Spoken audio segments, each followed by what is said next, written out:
எனக்கு வந்துட்டு ஒரு 2014ல இந்த மாதிரி கொஞ்சம் ஒரு தோல்வியான ஒரு டைம் இருந்தது. 3 வருஷம் ஒரே படம் பண்ணேன். அதுக்கப்புறம் என்னால ஒரு இன்டர்வியூ கூட குடுக்க முடியல. ஏன்னா ஒரு லுக் இருந்தது. அந்த ஒரு மாயையில என்ன அப்படியே வச்சிருந்தாங்க.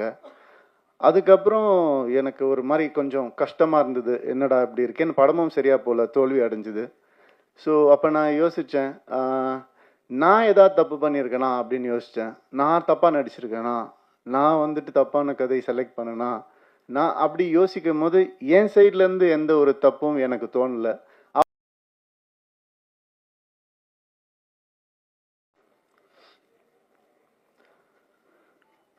இந்த விழாவுக்கு வந்திருக்கும் பத்திரிகை, தொலைக்காட்சி, இணையதளம் நண்பர்கள் அனைவருக்கும் வணக்கம்.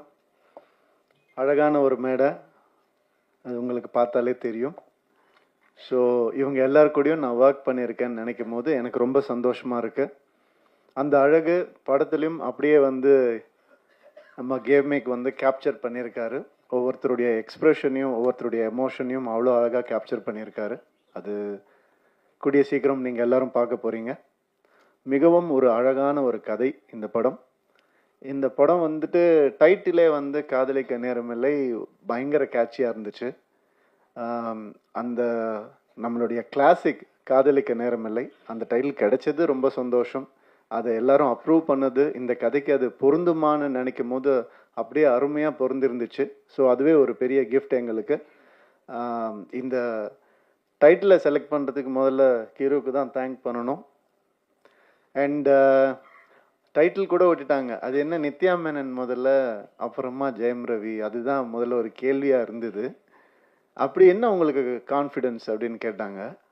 செல்ஃப் கான்ஃபிடென்ஸ் தான், வேற என்ன கான்ஃபிடென்ஸ், வேற எதுவும் கிடையாது. ஐ மீன், நான் எல்லாமே உடைச்சிருக்கிறேன்னு நான் நம்புகிறேன் சினிமாவில். இது ஒரு ஜாம்பி படம், ஒரு ஸ்பேஸ் படம் அப்படின்னு, அது அது மட்டும்தான் உடைக்க முடியுமா என்ன? இதையும் உடைப்போம் தான் நம்ம எல்லாரும் பேசி உடைச்சோம். அது நான் வந்து இந்த மேடையில் தான் அதை நான் சொல்ல முடியும். எவ்வளோ பேர் எப்படியோ ட்விஸ்ட் பண்ணிலாம் கேட்டு பார்த்தாங்க. உண்மை இதுதான். அண்ட் இந்த ஒரு விஷயம் மாறி இருக்கு அப்படின்னு நினைக்கும் போது எனக்கு பர்சனலாக ஆஸ் அ ஹியூமனாக, ஆக்டர்லாம் விட்டுருங்க, ஆஸ் அ ஹியூமனாக எனக்கு ரொம்ப சந்தோஷமாக இருக்குது. இது வந்து நான் ஷாருக் கான் சார்கிட்டேருந்து தான் காப்பி அடித்தேன். அவர் தான் அவர் கம்பெனியில் முதல்ல ஹீரோயின் பேர் போடணும்னு ஆசைப்பட்டார். அதே மாதிரி நான் எப்போல்லாம் பெண் இயக்குனர்களோட நான் வந்து நடிக்கிறேனோ, அப்போ ஒர்க் பண்ணுறனோ, அப்போ எல்லாம் இந்த மாதிரி பண்ணணும்னு நான் நினச்சிட்டு இருக்கேன். அதுக்கு சப்போர்ட் பண்ணவங்க எல்லாருக்கும், என் ஃபேன்ஸுக்கு எல்லாருக்குமே ரொம்ப ரொம்ப நன்றி. உண்மை என்னன்னா, இது ஒரு மாயையை பெண் ஆணுன்னு நம்ம கிரியேட் பண்ணி வச்சுருக்கோம். பெண் இல்லாமல் ஆணுக்கு அர்த்தம் இல்லை, ஆண் இல்லாமல் பெண்ணுக்கும் அர்த்தம் இல்லை. இதுதான் உண்மை. இதே மாதிரி தான் எல்லாமே, பிளாக் ஒயிட் எது எடுத்துக்கிட்டாலும் அந்த ஆப்போசிட் மீனிங் இருந்தால் மட்டும்தான் அது மீனிங்காகவே ஃபார்ம் ஆகும். ஸோ அந்த ஒரு வகையில் வந்துட்டு ரொம்ப நல்ல விஷயம் நடந்திருக்குன்னு நான் நினைக்கிறேன்.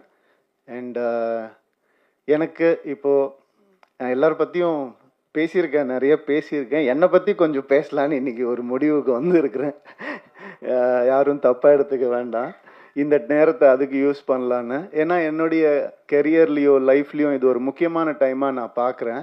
அதனால இந்த முடிவை நான் எடுத்தேன். அதுக்கு சப்போர்ட் பண்ணுவீங்க நம்புகிறேன். ஒரு தம்ஸ் அப் காமிச்சிங்கன்னா நல்லாயிருக்கும். Okay, thank you. Thank you sir.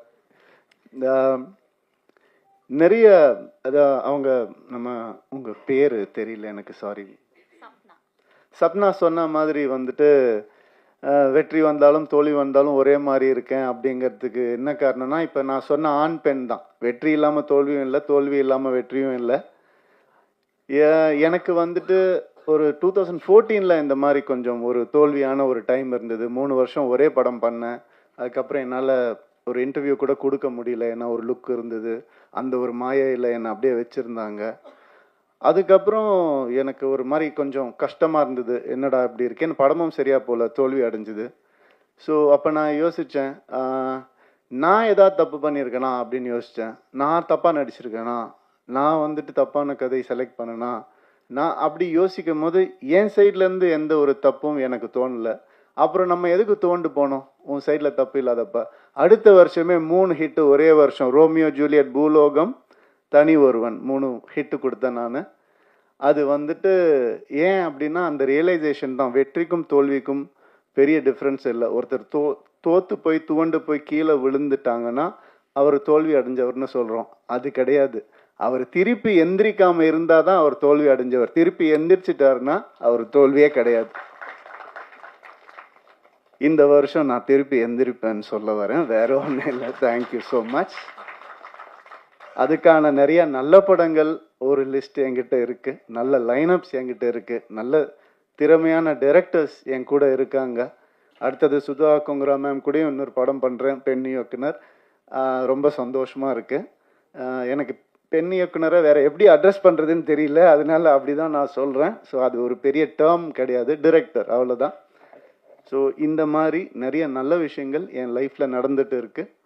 ஒரு நல்ல மாற்றங்கள் நடந்துட்டு இருக்கு. கிளியராக திங்க் பண்ண முடியுது அண்ட் சந்தோஷமாக இருக்கேன். Thank you so much. காதலிக்க நேரமில்லை பற்றி கொஞ்சம் பேசிடுறேன். இந்த படம் வந்துட்டு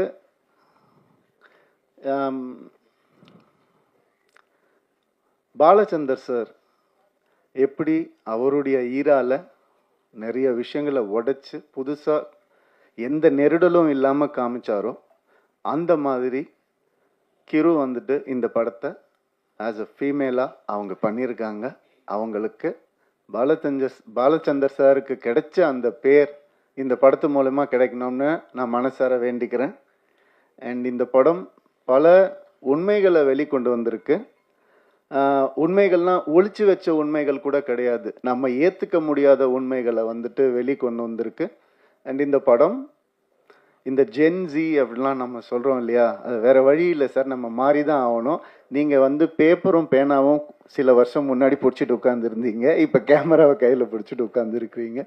அந்த மாதிரி இந்த படம் சில மாற்றங்களை கொண்டு வரும். அது ரொம்ப நவீனமாக இருக்கும், ரொம்ப மாடர்னாக கண்டிப்பாக இருக்கும். அந்த சில கான்செப்ட்ஸ் வந்துட்டு சொல்கிறது வந்து மிக தைரியம் வேணும். எப்படி வந்துட்டு கிரு வந்துட்டு ஒரு டயலாக், அதாவது உங்கள் எல்லாத்தையும் வந்து உங்களுடைய எல்லா பிரச்சனையும் வந்துட்டு ஃபெமினிஸ்ட் ஆங்கிளில் திணிக்காதீங்கன்னு ஒரு ஃபீமேல் டைரக்டர் சொல்லும் போது அதுக்கான வேல்யூ வந்துட்டு 100 மடங்கு அதிகமாகுது. ஸோ அதனால இந்த மாதிரி விஷயங்களை பேலன்ஸாக சொல்லியிருக்கிற ஒரு படம் காதலிக்க நேரமில்லை. நிறைய வேல்யூஸை வந்துட்டு புதுசாக சொல்லியிருக்கக்கூடிய ஒரு படம். நம்ம எப்போவுமே நம்ம லைஃப்பில் சினிமா ஒரு பார்ட், அதை யாராலையும் மறுக்கவே முடியாது. அம்மா அப்பா சொல்லி கொடுக்காத சில விஷயங்களை கூட சினிமா சொல்லி கொடுக்கும்ன்ற நம்பிக்கையில் தான் நான் சினிமாக்குள்ளே வந்தேன். அந்த மாதிரி இந்த ஜென்ரேஷனுக்கு சொல்லி கொடுக்க முடியாத, பேச முடியாத சில விஷயங்களை ரொம்ப அழகாக டீல் பண்ணியிருக்காங்க. இந்த மாதிரி திறமையான தைரியமான டிரெக்டர்ஸ் இன்னும் வரணும் தமிழ் சினிமாவுக்கு நான் ஆசைப்படுறேன். வர பொங்கலுக்கு இந்த படம் ரிலீஸ் ஆகுது. கண்டிப்பாக தேட்டரில் வந்து பாருங்கள். யூஏ சர்டிஃபிகேட் தான். ஸோ நீங்களே முடிவு பண்ணிட்டு வாங்க. தேங்க்யூ.